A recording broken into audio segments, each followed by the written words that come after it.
નમસ્કાર, mid day news બુલેટિનમાં આપનું સ્વાગત છે. પહેલા જોઈએ આજના મુખ્ય સમાચાર.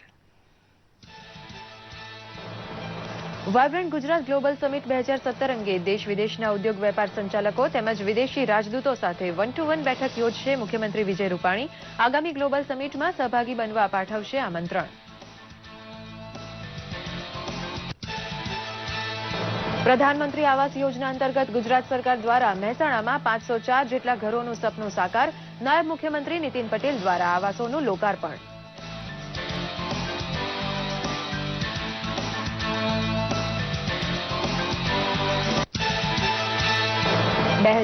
ના સ્વચ્છ ભારત સ્વસ્થ ભારતનું સપનું સાકાર કરવાના અભિયાનમાં નવસારી પાલિકા અગ્રસ્થાને.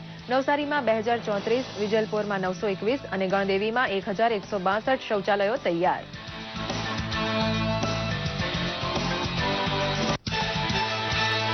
દિવાળી વેકેશન પૂરું થવામાં છે ત્યારે રાજ્યના પર્યટન તથા ધાર્મિક સ્થળોએ છેલ્લા દિવસોની મજા માણી લેવા મોટી સંખ્યામાં ઉમટ્યા પર્યટકો. અમદાવાદથી લઈને સૌરાષ્ટ્રના પ્રવાસન ધામો બન્યા આકર્ષણના કેન્દ્ર.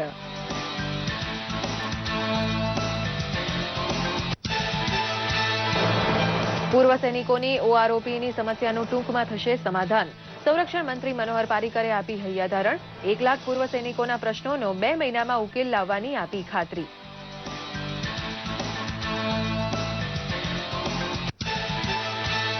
નવી દિલ્હીમાં યોજાયેલ 2 દિવસીય જીએસટી પરિષદે 4 સ્લેબના કરદરોને આપી મંજૂરી. કાઉન્સિલે 5%, 12%, 18% અને 28%ના રેટ્સનું કર્યું નિર્ધારણ.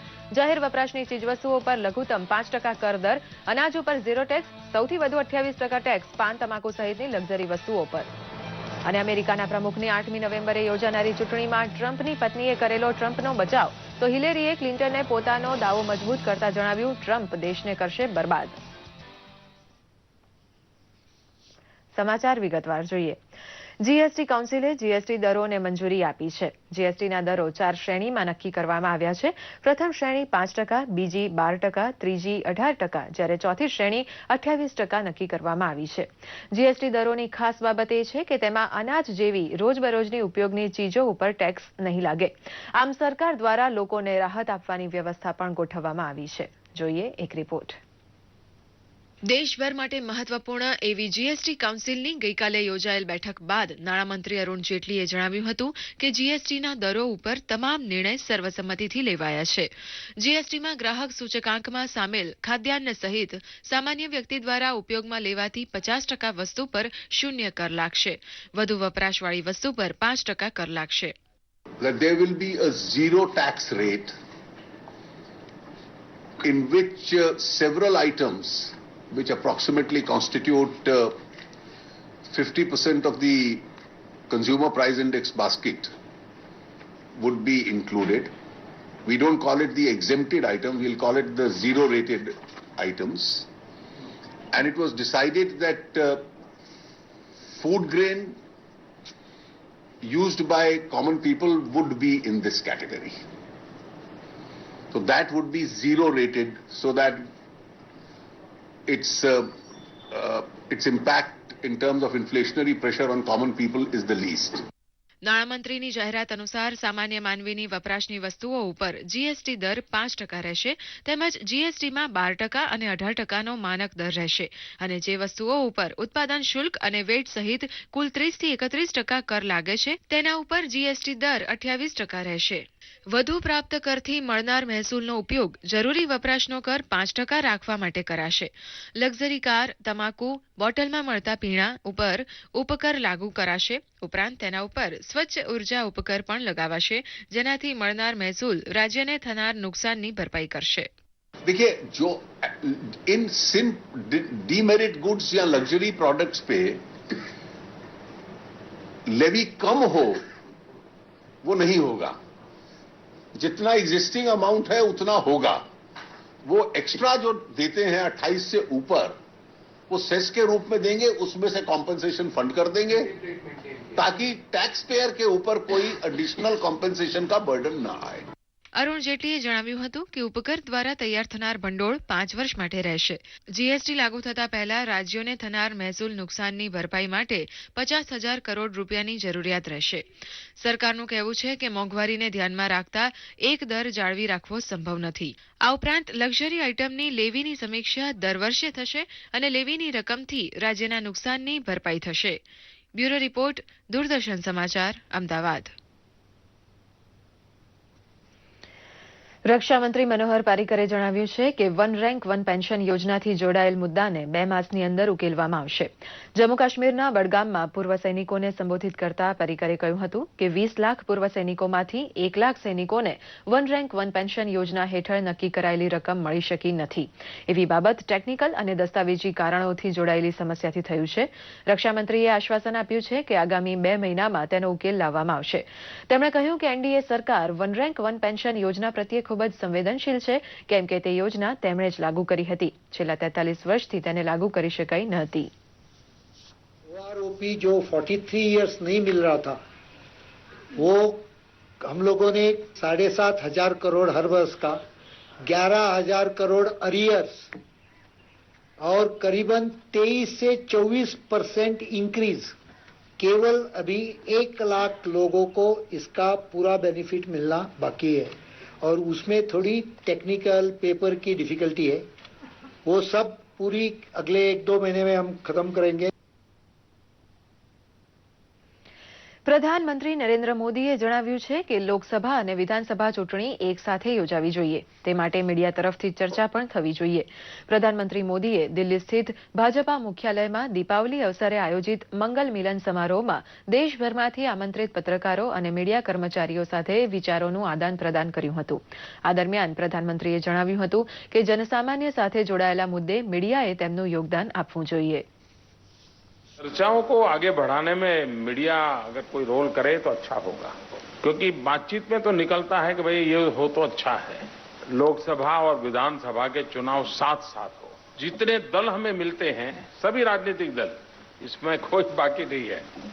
व्यक्तिगत बातचीत में कहते हैं जी कुछ तो करना पड़ेगा.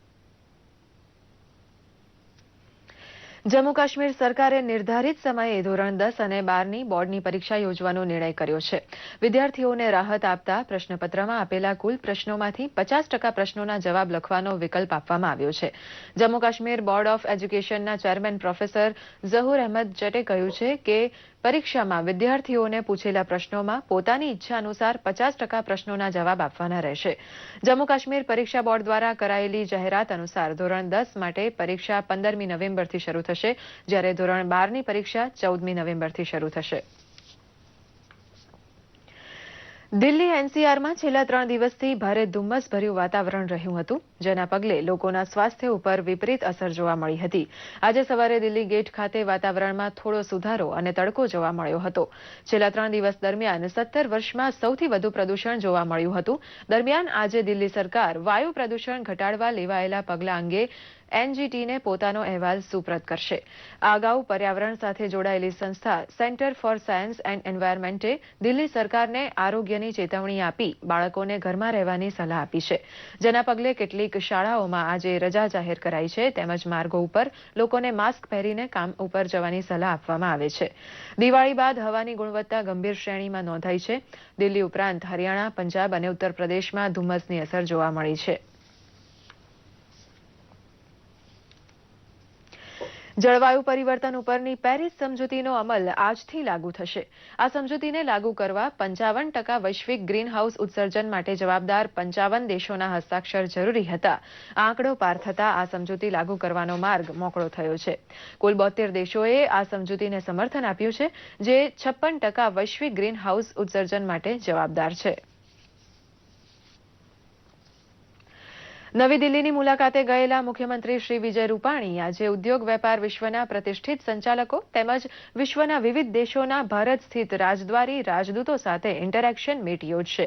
આગામી વાયબ્રન્ટ સમિટ 2017ની પૂર્વ તૈયારી રૂપે દેશ વિદેશના વેપાર ઉદ્યોગ જગતના વરિષ્ઠ સંચાલકો તેમજ ભારત સ્થિત વિદેશી રાજદૂતોને સમિટની તૈયારી અંગે જણાવી તેમનો સહકાર માંગશે તથા 1-to-1 બેઠક તેમજ વાયબ્રન્ટ ગ્લોબલ સમિટના કર્ટન રેઝર અંગે પણ જણાવશે. ગુજરાતની વૈશ્વિક વૈશ્વિક વિકાસ ગાથા સિદ્ધિઓનું પ્રસ્તુતિકરણ કરી ગુજરાતના વિકાસમાં સહભાગી થવાનું ઈજન પાઠવશે. મુખ્યમંત્રી સાથે રાજ્યના અગ્રણી સચિવો પણ બેઠકમાં જોડાશે.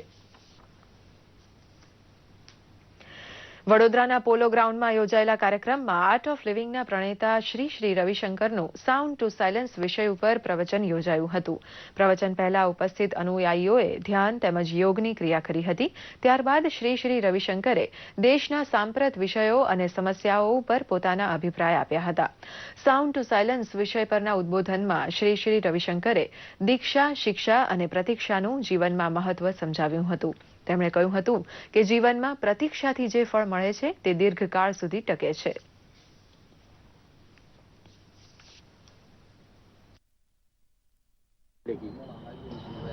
देखिए, ये नहीं कह सकते कब तक शांति फैलेगी, मगर शांति की तरफ कदम उठाना बुद्धिमत्ता है. सारे हर बुद्धिमान व्यक्ति दुनिया में शांति की ओर चलना चाहेगा. जिसका बुद्धि भ्रष्ट हो गया, नष्ट हो गया, वो फिर इस तरह से झगड़ा झंझट पे पड़ा रहेगा. આ કાર્યક્રમમાં વડોદરાના ધર્માચાર્યો, ઉદ્યોગ જગતના અગ્રણીઓ, ધારાસભ્યો તેમજ મેયર પણ ખાસ ઉપસ્થિત રહ્યા હતા. મહેસાણા જિલ્લાને રાજ્ય સરકારે દિવાળીની અનમોલ ભેટ આપી છે. જી હા, રાજ્ય સરકારે મુખ્યમંત્રી આવાસ યોજના અંતર્ગત મહેસાણા શહેરમાં 504 જેટલા મધ્યમ વર્ગના પરિવારના ઘરનું સપનું સાકાર કર્યું છે. LIG અને MIG આવાસ યોજનાના મકાનોનું નાયબ મુખ્યમંત્રી નીતિન પટેલે લોકાર્પણ કરતા મધ્યમ વર્ગના પરિવારોમાં ખુશીનો માહોલ છે. જોઈએ એક રિપોર્ટ. શહેરને સુંદર અને સ્લમ ફ્રી બનાવવા તેમજ રાજ્યમાં આવાસ વિહોણા લોકોને આવાસ આપવા માટે ગુજરાત સરકારે શરૂ કરેલી મુખ્યમંત્રી આવાસ યોજના દ્વારા અનેક મધ્યમ અને આર્થિક રીતે નબળા પરિવારોના ઘરનું સ્વપ્ન સાકાર થયું છે. ગુજરાત હાઉસિંગ બોર્ડ દ્વારા નિર્મિત સોમનાથ મહાદેવ રોડ મહેસાણા ખાતેની LIG અને MIG આવાસ યોજનાનું નાયબ મુખ્યમંત્રી નીતિન પટેલના હસ્તે લોકાર્પણ થયું હતું. સરકાર દ્વારા LIG 1, 2 તથા MIG કેટેગરીના કુલ 504 મકાનો અહીં બનાવવામાં આવ્યા છે. આ પ્રસંગે નાયબ મુખ્યમંત્રીએ જણાવ્યું હતું કે કેન્દ્ર અને રાજ્ય સરકારનો ધ્યેય રાષ્ટ્રનો વિકાસ છે અને રાજ્ય સરકારે સસ્તા દરે મકાનો બનાવી ગરીબ અને મધ્યમ વર્ગીય પરિવારની આશાઓ ફળીભૂત કરી છે. ગુજરાત હાઉસિંગ બોર્ડ દ્વારા જે ફ્લેટ બનાવવામાં આવ્યા છે, જેની બજાર કિંમત 20 થી 25 લાખ રૂપિયા થાય એવા 504 ફ્લેટ ગરીબ અને મધ્યમ વર્ગના લાભાર્થીઓને ગુજરાત સરકાર તરફથી ખૂબ જ સસ્તી કિંમતે મોટી સબસિડી આપી અને ફાળવી આપવામાં આવ્યા છે. મહેસાણા ખાતે ગુજરાત હાઉસિંગ બોર્ડ દ્વારા સોમનાથ મહાદેવ રોડ પર જે મકાનો બનાવવામાં આવ્યા છે એ 504 જેટલા જુદી કેટેગરીના મકાનો બનાવવામાં આવ્યા છે. LIG 1, LIG 2 અને MIG 1 કેટેગરીના મકાનો બનાવ્યા છે અને 47.31 કરોડના ખર્ચે આ મકાનો. ઘરનું સ્વપ્ન પૂર્ણ થતા મકાનના લાભાર્થીઓ ખૂબ જ ખુશ છે. લાભાર્થીઓ સરકારે કરેલા આ ઉમદા કાર્યની પ્રશંસા કરી રહ્યા છે. તેમનું કહેવું છે કે સરકારે ઘરનું સ્વપ્ન સાકાર કરવાની સાથોસાથ સંપૂર્ણ સુવિધાઓ પણ પૂરી કરી છે. અમને જે ગુજરાત સરકારે આ ઘર આપ્યા છે તે અમને ખૂબ આનંદ છે. અમારા ગામડામાં થોડી પાણીની તકલીફ પડતી હતી અને અહીંયા અમને ખૂબ પાણીની સગવડ સારી છે અને છોકરાઓની ગાર્ડન રમવા માટે પણ સારું છે. સરકારે જે સસ્તા દરે રાખી છે અને લોન સિસ્ટમ રાખી છે એના કારણે અમને ખૂબ જ ફાયદો થયો છે અને તેના લીધે અમે હપ્તા પણ ભરી શક્યા છીએ. અને જો આવું ના કર્યું હોત સરકારે તો અત્યારે અમે ગામડામાં જ હોત અને ઘર વસાવી ના શક્યા હોત. સામાન્ય રીતે લોકોમાં એવી માન્યતા હોય છે કે સરકાર દ્વારા કરવામાં આવતું બાંધકામ નબળું હોય છે, પરંતુ મુખ્યમંત્રી આવાસ યોજનાના મકાનોની મજબૂતાઈ જોઈ આ માન્યતા બદલાઈ ગઈ છે. સૌને પોષાય તેવા સસ્તા દરે સુવિધાયુક્ત અને ભૂકંપ પ્રૂફ મજબૂત મકાનો સરકાર દ્વારા તૈયાર કરાયા છે. આ ઉપરાંત લિફ્ટની સગવડ, રમતગમત માટેનું મેદાન, સુંદર બગીચો, પાણીની વ્યવસ્થા, ફાયર સેફટીના સાધનોથી સજ્જ આ મકાનો લક્ઝુરિયસ મકાનને પણ ટક્કર આપે તો નવાઈ નહીં. દૂરદર્શન સમાચાર માટે મહેસાણાથી પ્રવીણ સોલંકીનો અહેવાલ. પ્રધાનમંત્રી નરેન્દ્ર મોદીએ દેશમાં સ્વચ્છતા અભિયાન સાથે ખુલ્લામાં શૌચક્રિયાને તિલાંજલિ આપવા આહવાન કર્યું હતું, જેને પગલે રાજ્યમાં નવસારી જિલ્લાની 4 નગરપાલિકા ODF થતા મુખ્યમંત્રી વિજય રૂપાણીએ સર્ટિફિકેટ એનાયત કર્યા હતા. જોઈએ એક રિપોર્ટ. ગાંધીજીના જીવન સંદેશ અંતર્ગત ભારતના પ્રધાનમંત્રી નરેન્દ્ર મોદીએ વર્ષ 2014માં ગાંધી જયંતિ નિમિત્તે સ્વચ્છતા અભિયાન સમગ્ર દેશમાં શરૂ કરાવ્યું હતું તેમજ વર્ષ 2019માં સંપૂર્ણ સ્વચ્છ ભારત સ્વસ્થ ભારતનું સપનું સાકાર કરવા જનતાને આહવાન કર્યું હતું. સરકાર દ્વારા અખબાર અને ટીવી માધ્યમ દ્વારા શરૂ કરાયેલી ઝુંબેશના પગલે ઘર ઘર શૌચાલયની યોજના પછાત વિસ્તારો માટે આશીર્વાદ સમાન બની હતી. પહેલા અમારે બહાર જવા પડતું ઘરવાળા સાથે, હવે બાથરૂમ બનાવે એટલે ઘરે જ કરે છે બધા ઘરવાળા. હવે ફાયદો છે, ત્યાં કિચડમાં જવા પડતું હતું, અહીંયા કિચડમાં નહીં જવા પડે. એમ તો સુવિધા સારી છે શૌચાલયની. પહેલા અમે ખુલ્લામાં જતા હતા, પણ હવે ઘરે બધાના ઘરે આવી ગયા છે શૌચાલય. હવે સાથે અમને ટાંકી બી મળે જ છે પાણી વાપરવા માટે. ઘર ઘર શૌચાલય યોજના હેઠળ નવસારી પાલિકામાં 2034, વિજલપોરમાં 921, ગણદેવીમાં 1162 અને બિલીમોરા પાલિકામાં 367 શૌચાલય તૈયાર થયા હતા. આ યોજનાથી વિવિધ પરિવારોને અને ખાસ કરીને મહિલાઓને શૌચ માટે સુરક્ષિત સ્થળ મળી ગયું છે. 2011ના સેન્સસ પ્રમાણે નવસારીમાં 3204, વિજલપોરમાં 921, બિલીમોરામાં 3267 અને ગણદેવીમાં 1162 શૌચાલયો વિહોણા કુટુંબો હતા. તો જિલ્લા વહીવટી તંત્ર દ્વારા મહાત્મા ગાંધી સ્વચ્છતા મિશન હેઠળ ગુજરાત મ્યુનિસિપલ ફાઇનાન્સ બોર્ડ પાસેથી ગ્રાન્ટ મેળવી અને આ તમામ નગરપાલિકામાં શૌચાલય વિહોણા કુટુંબોમાં સૌપ્રથમ શૌચાલય બનાવવામાં આવ્યા અને શૌચાલય બનાવ્યા પછી એનો ઉપયોગ થાય એની તકેદારી રાખવામાં આવી. સાથે સાથે જ્યાં શૌચાલય બની શકે એવા નહોતા તો ત્યાં નગરપાલિકા દ્વારા community shed toilet, pay and use toilet અને મોબાઈલ ટોયલેટની પણ વ્યવસ્થા કરવામાં આવી. ખાસ કરીને ગ્રામ્ય વિસ્તારમાં સરકારની લોક જાગૃતિથી લોકોની માનસિકતામાં બદલાવ જોવા મળી રહ્યો છે અને સ્વચ્છતા તરફ લોકો જાગૃત બની રહ્યા છે. દૂરદર્શન સમાચાર માટે નવસારીથી રાજેશ રાણાનો રિપોર્ટ. સામાન્ય રીતે જાહેરમાં ધૂમ્રપાન કરવું એ ગુનો ગણાય છે અને લોકોના સ્વાસ્થ્ય માટે પણ હાનિકારક છે. પરંતુ પાલીતાણાના નાથાભાઈ નામની વ્યક્તિ લોકોને જાહેરમાં હુક્કો, સિગારેટ, બીડી પીવડાવી રહ્યા છે અને માવો પણ ખવડાવી રહ્યા છે અને તે પણ લોકોની ભલાઈ માટે. લોકોના સારા સ્વાસ્થ્ય માટે શું છે આ સમગ્ર મામલો, જોઈએ આ ખાસ રિપોર્ટમાં.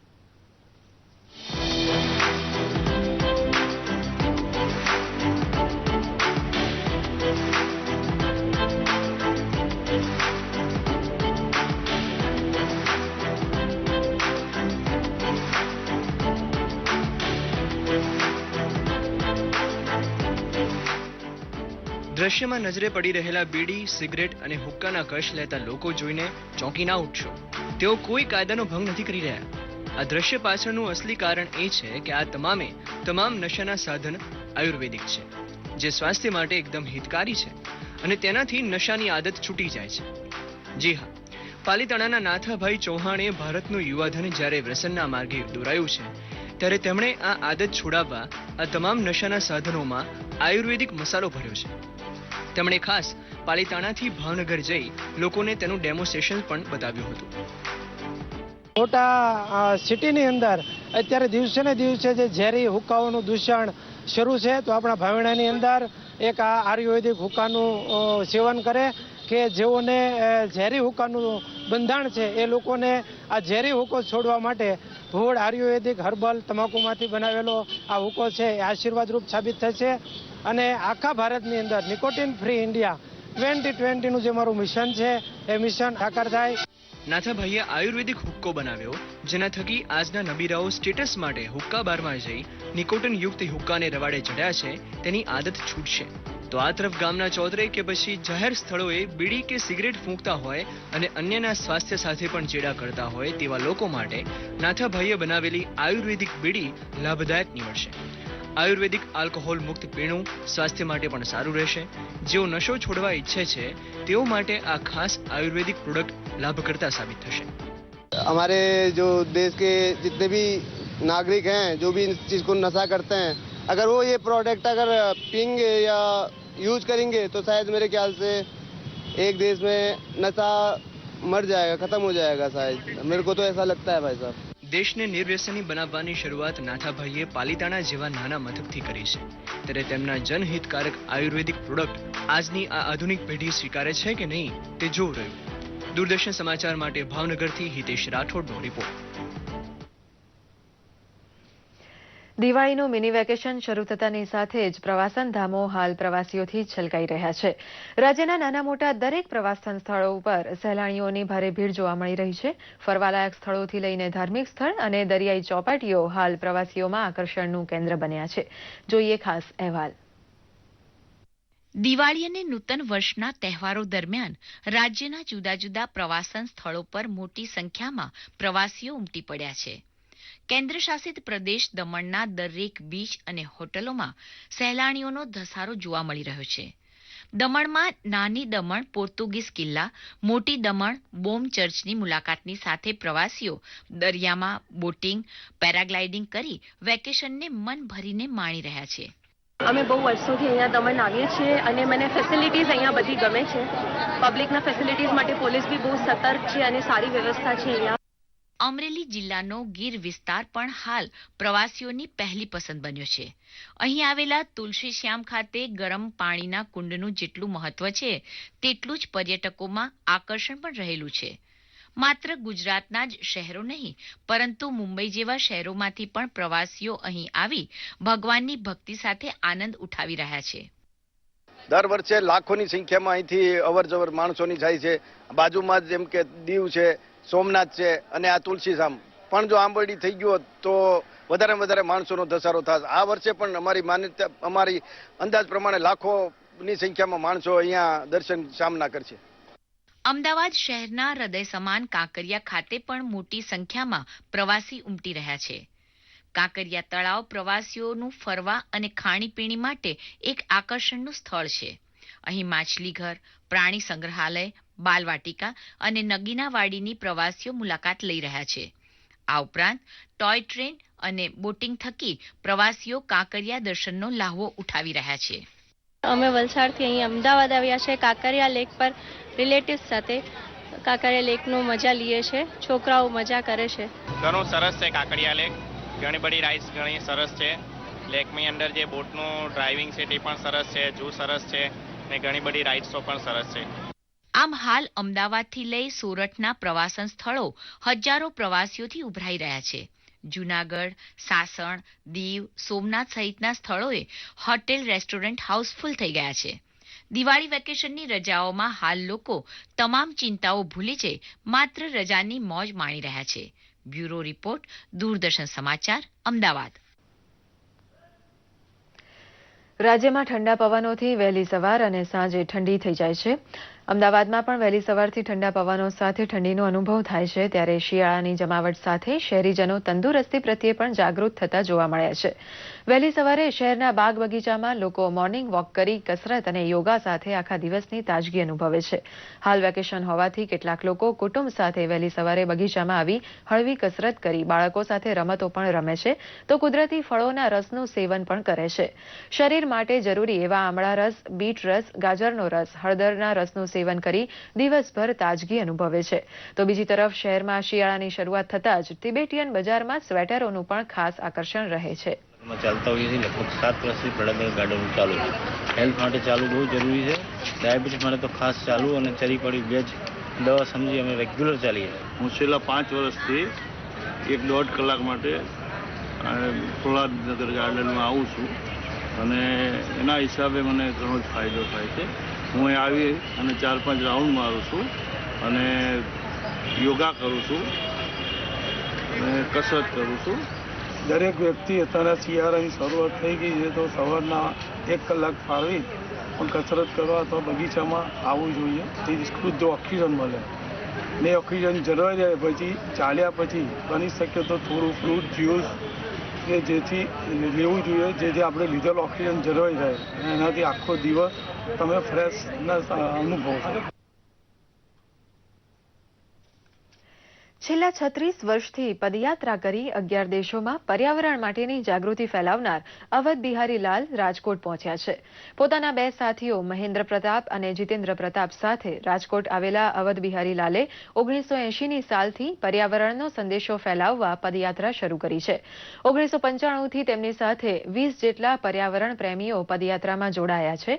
પાકિસ્તાન, અફઘાનિસ્તાન સહિત 11 દેશોમાં 3.15 લાખ કિલોમીટરની પદયાત્રા કરી તેમણે અત્યાર સુધી સુધીમાં વિવિધ દેશોમાં 6.5 કરોડ વૃક્ષોનું વાવેતર કર્યું છે. તેઓ રાજકોટમાં 5 દિવસ રહી શાળા કોલેજોમાં પર્યાવરણ જાગૃતિ માટે વાર્તાલાપ કરશે.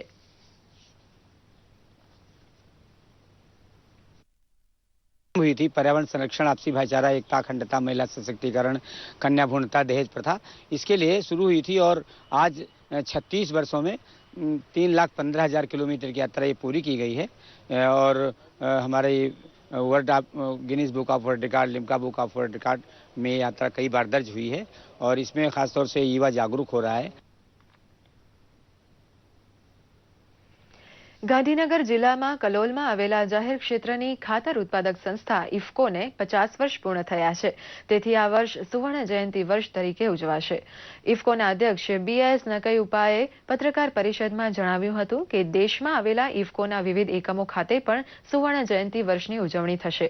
તેમણે યુરિયા ખાતરને નીમ કોટેડ કરવાના મોદી સરકારના પગલાંને આવકારતા જણાવ્યું કે તેને કારણે યુરિયા ખાતરનો દુરુપયોગ અટક્યો છે તેમજ ખેડૂતોને સરળતાથી આ ખાતર મળે છે.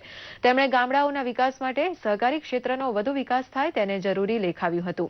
કંપનીના ઉપાધ્યક્ષ Natubhai Patel, managing director doctor Udayshankar પણ આ બેઠકમાં ઉપસ્થિત રહ્યા હતા.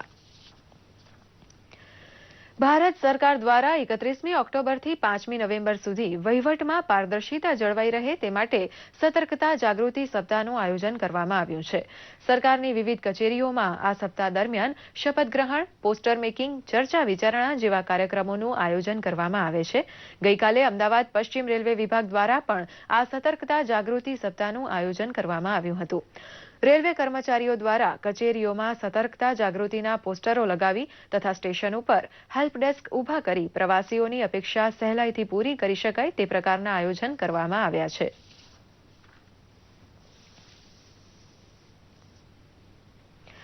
અમેરિકામાં રાષ્ટ્રપતિની ચૂંટણી પહેલા રાજકીય માહોલ ગરમાયો છે.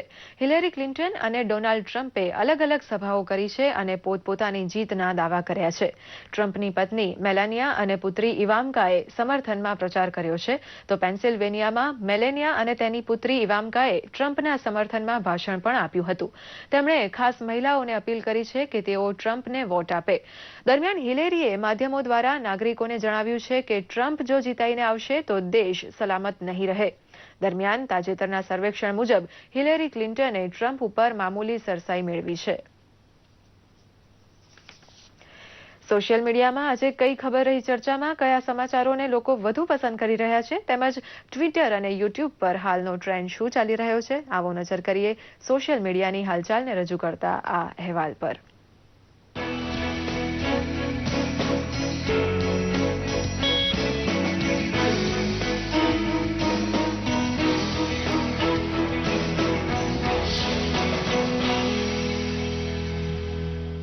મુખ્યમંત્રી વિજયભાઈ રૂપાણીએ ગઈકાલે સાંજે ગાંધીનગરમાં આવેલા અક્ષરધામ મંદિરની મુલાકાત લીધી હતી. મુખ્યમંત્રીએ પોતાની આ મુલાકાત અંગે ટ્વિટર પર તસવીરો સાથે માહિતી શેર કરી છે.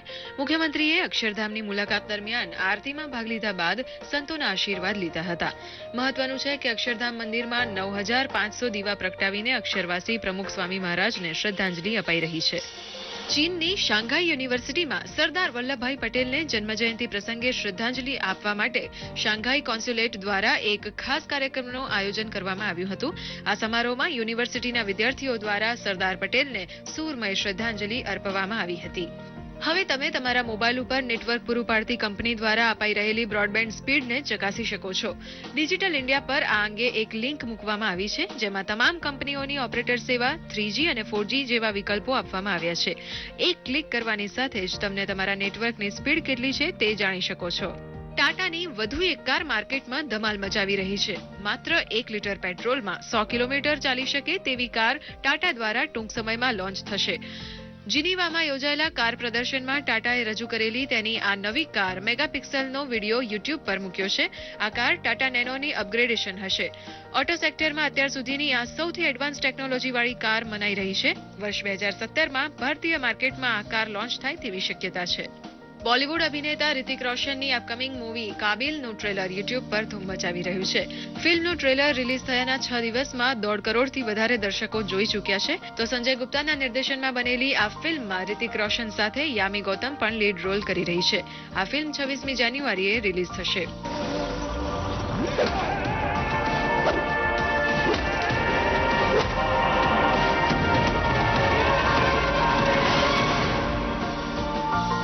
एक बात हो। આ સાથે જ મિડ ડે ન્યૂઝ બુલેટિન અહીં સમાપ્ત થાય છે. નમસ્કાર.